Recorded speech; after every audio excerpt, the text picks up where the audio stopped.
Birthday wishes po muna ni Mami and Daddy. Sa English, hindi maintindihan.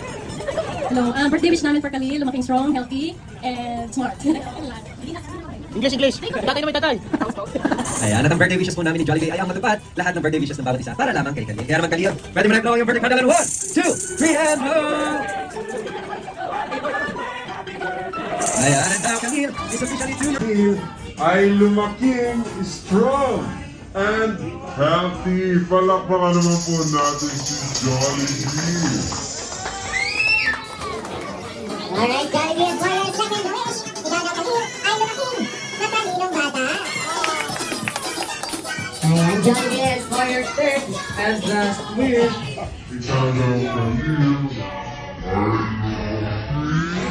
always be happy and friendly like our best friend, Jollibee.